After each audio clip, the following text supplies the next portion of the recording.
পিটপিট করে চোখ খুলল রাহি। শরীরটা কেমন যেন ম্যাচ ম্যাচ করছে। কোমরের নিচের অংশ মনে হচ্ছে অবশ হয়ে গেছে। রাহির কিছুক্ষণ সময় লাগলো নিজের অবস্থান বুঝতে। যখন বুঝতে পারলো সে হসপিটালের বেডে শুয়ে আছে, তখন রাতের সকল ঘটনা ততর করে মনে পড়ে গেল। কিছুটা রাগ হলো প্রেমের উপর, আবার মুহূর্তে লজ্জায় লাল হয়ে গেল। মুচকি হেসে একটানে বেগ চেটে দিয়ে মাথা সহ পুরো শরীর ঢেকে নিল। ওই সময় প্রেম শাওয়ার নিয়ে কোমরে একটা তোয়ালে পেঁচিয়ে বের হলো ওয়াশরুম থেকে। রাহিকে এমন করতে দেখে বুড়ো কুঁচকে থমথমে গলায় বলল, তোমার কি মাথায় সমস্যা আছে? পাগলের মতো একা একা হাসছো কেন? রাহি প্রেমের কথায় নিজের মুখ থেকে কাপড় সরালো। প্রেমকে এই অবস্থায় দেখে চোখ খিচে বন্ধ করে নিল।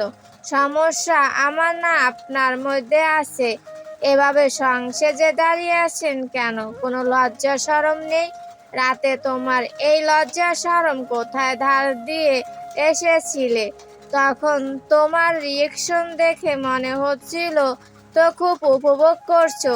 লজ্জায় রাহির চিবুক গিয়ে ঠেকলো গলায়। সে এই বিষয়ে কথা না বাড়িয়ে মিনমিনিয়ে গলায় বলল, গিয়ে কাপড় পরে আসুন, কেমন বিচ্ছিরি লাগছে। এখন তো তবুও টাওয়াল আছে, রাতে তো এটাও ছিল না। তখন কিভাবে দেখেছো? তখন রুম অন্ধকার ছিল না, ডিম লাইটের আলোয় তো তোমাকে আমি স্পষ্ট দেখেছি। তোমার ওই ফর্সা কোমর, ফর্সা চুপ করুন অসভ্য লোক। রাহি কান হাত দিয়ে চিৎকার করে বলল কথাটা। প্রেম রাহির এই অবস্থা দেখার জন্যই এতক্ষণ এসব বলছিল। প্রেম ঠোঁট কামড়ে মুচকি হাসলো। মুহূর্তে আবার স্বাভাবিক গলায় বলল, যাও শাওয়ার নিয়ে আসো। অবশ্য তুমি চাইলে আরেক দফা বাসর সেরে একেবারে শাওয়ার নিতে পারো। মুখে লাগাম দিন বদলোক কোথাকার। আমি এখন শাওয়ার নিলে কি পরবো? এখানে তো আমার কোনো জামা কাপড় নেই। আমার সামনে কিছু পরতে হবে না। কাল রাতে তোমাকে কাপড়বিহীন দেখতে তো এখন ওইভাবেই দেখতে মন চাইছে সব সময়। আল্লাহ, আমাকে তুমি এই লোকের কাছ থেকে তুলে নাও। কোন নির্লজ্জার পাল্লায় পড়লাম আল্লাহ মাবুদ। কাপড় আনিয়ে রেখেছি, ওয়াশরুমে আছে, শাওয়ার নিয়ে আসো, বাড়িতে ফিরবো। রাহি আর কথা বাড়ালো না। গুটি গুটি পায়ে হেঁটে ওয়াশরুমে ঢুকে গেল। যদিও একটু কষ্ট হচ্ছিল হাঁটতে, তবুও সমস্যা নেই। এই লোকের সামনে থেকে এখন পালাতে পারলেই সে বাঁচে। প্রেমের মা জানে না প্রেমের অসুস্থতার খবর। তিনি জানেন প্রেম তার এক বন্ধুর বাড়িতে গেছে দাওয়াতে। রাত হওয়াতে রাহিকে নিয়ে সেখানেই থেকে গেছে। আয়েশা বসে বসে টিভি দেখছে ডাইনিং রুমে। তখন ফিরোজা বেগম এসে তার পাশে বসে রিমোটটা ছো মেরে নিয়ে নিলেন। আয়েশা শাহরুখ খানের হিন্দি একটা মুভি দেখছিল, আর ফিরোজা বেগম এসে সেটা বদলিয়ে তার পছন্দের ইন্ডিয়ান সিরিয়াল ধরালো। আয়েশার প্রচন্ড রাগ হলো, কিন্তু মুখে কিছু প্রকাশ না করে সেখান থেকে রাগে গজগজ করতে করতে চলে গেল। ফিরোজা বেগম বুঝলেন আয়েশা রাগ করেছে, কিন্তু তিনি সে সবে পাত্তা দিলেন না। সিরিয়াল দেখায় মনোযোগ দিলেন। তার দুনিয়া একদিকে আর সিরিয়াল একদিকে। প্রেম আর রাহি বাসায় ফিরেছে দুপুর 12টার দিকে। ফিরেই প্রেম ঘুমিয়ে পড়েছে। ডক্টর তাকে কিছুদিন বেড রেস্টে থাকতে বলেছেন, তাই কিছুদিনের জন্য পার্টি অফিস থেকে ছুটি নিয়েছে সে। রাহি এসেই আয়শার রুমে ঢুকেছে আর মাথা নিচু করে মুচকি মুচকি হাসছে। আয়শা শতবার জিজ্ঞেস করলেও কোনো উত্তর পায়নি। শেষে উত্তরে আশা ছেড়ে দিয়ে সেও বই পড়ায় মনোযোগ দিল। এই মেয়ের সাথে এখন কথা বাড়িয়ে লাভ নেই। যখন মন চাইবে তখন নিজে থেকে গড়গড় করে সব বলে দিবে। সন্ধ্যা 6টা। খান বাড়িতে আজ মেহমান আসবে, আমজাদ খানের বন্ধু, সাথে আরো কয়েকজন। তাই নানা রকম আয়োজন হচ্ছে। কিছুক্ষণের মধ্যেই মেহমান চলে আসলো। তারা মূলত এসেছে বিয়ের দাওয়াত দিতে। আমজাদ খানের বন্ধু মেয়ে বিয়ে আগামী শুক্রবারে। তিনি যেন পরিবার সমেত সেখানে যান, তাই নিজ দায়িত্বে তার বন্ধু তাকে ইনভাইট করতে এসেছে। দুনিয়ার কম বেশি সবাই নাকি সুবিধাবাদী, ওনার বন্ধুও তার সুবিধার জন্যই এসেছে।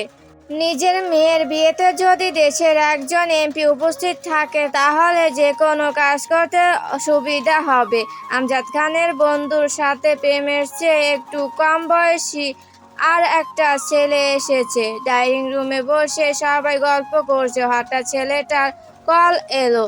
সে সেখান থেকে সরে গেল কথা বলার জন্য। কথা বলতে বলতে আয়শার রুমের সামনে এসে দাঁড়িয়েছে ছেলেটা। রাহি বিকেলে ঘুমিয়েছে, এখনো ওঠেনি। আয়েশা নিচে আছে, রুম একদম ফাঁকা, দরজা আটকানো না, শুধু একটু ভিড়ানো। বাহিরে দাঁড়ানো ছেলেটার চোখ পড়লো বিছানায় ঘুমন্ত এক পুতুলের দিকে। রাহির মুখ ভালো করে দেখা যাচ্ছে না। ছেলেটার রাহিকে চেনা চেনা লাগলো, তাই কৌতূহলবশত দরজাটা হালকা ধাক্কা দিয়ে খুলতে গেল, কিন্তু তার আগে বেমেসে তার হাত ধরে ফেলে। রাগে দাঁতে দাঁত চেপে বলে, হু আর ইউ রাস্কেল? এখানে কি চাই তোর? কার পারমিশন নিয়ে আমার বোনের রুমে ঢুকছিলি? ছেলেটা প্রেমের রাগের কারণ বুঝতে পারে। অপরিচিত বাড়িতে কারো অনুমতি ছাড়া রুমে প্রবেশ কেউ ভালো চোখে দেখবে না, তার উপর যদি সেটা হয় একটা মেয়ের রুম। প্রেমের সাথে তার প্রথম ফার্স্ট ইমপ্রেশনটাই খারাপ হলো। ছেলেটার নাম কবির। কবির মাথা নিচু করে বলল, সরি, আসলে আমারই ভুল, আমি বুঝতে পারিনি ভাইয়া, নেক্সট টাইম যেন এমন ভুল না হয়। আউট। কবির চলে গেল। প্রেম রুমে ঢুকে দেখলো ঘুমন্ত রাহিকে বাচ্চাদের মতো হাত পা ছড়িয়ে ঘুমাচ্ছে, কিন্তু প্রেমের তা সহ্য হলো না। ছেলেটা যদি এসে তার বউকে এভাবে দেখে ফেলতো, মুহূর্তের আগে চোয়াল শক্ত হয়ে গেল তার। রাহির কাছে গিয়ে এক হ্যাঁচকা টানে বসিয়ে দিল রাহিকে। ঘুমের মধ্যে এভাবে বসিয়ে দেওয়া রাহি ভয় পেয়ে গেল। প্রেমকে নিজের দিকে রাগে তাকিয়ে থাকতে দেখে কিছুটা থমথ খেলো। মনে মনে ভাবলো, এই অসভ্য লোক এভাবে তাকিয়ে আছে কেন? আমি আবার কি করলাম? তার মধ্যে প্রেমের কণ্ঠ শুনতে পেল, গেট আপ। আর কোথায় উঠবো? বিছানায় উঠে তো বসেই আছি, এখন কি আপনার কোলে উঠতে বলছেন? চুপ বেয়াদব, এভাবে মরার মতো এখানে ঘুমাচ্ছিলে কেন? এটা কি তোমার রুম? মানুষ তো বিছানাতেই ঘুমায়, তাই আমিও বিছানায় ঘুমাচ্ছিলাম। আমি তো আর আপনার মতো গন্ডা না যে বাথরুমের ফ্লোরে শুয়ে ঘুমাবো। রাহির তেরা কথায় প্রেমের রাগ তরতর করে বেড়ে গেল। এক টানে রাহিকে কোলে তুলে নেয় সে, এরপর নিজের রুমে নিয়ে চলে যায়। রাহিও কিছু বলে না, তার তো ভালোই লাগে যখন সে তার এমপি সাহেবের রাগের মধ্যেও নিজের জন্য ভালোবাসা দেখতে পায়।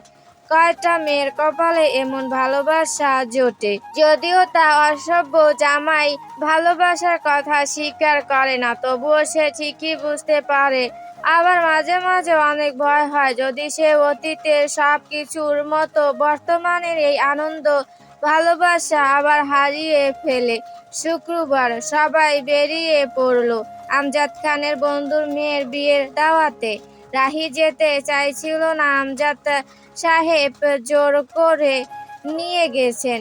ওনার এক কথা, তিনি রাহিকে একা বাড়িতে রেখে যাবেন না। প্রেম যাবে না আগেই বলে দিয়েছে, তাই সে অনেক আগেই পার্টি অফিসে চলে গেছে।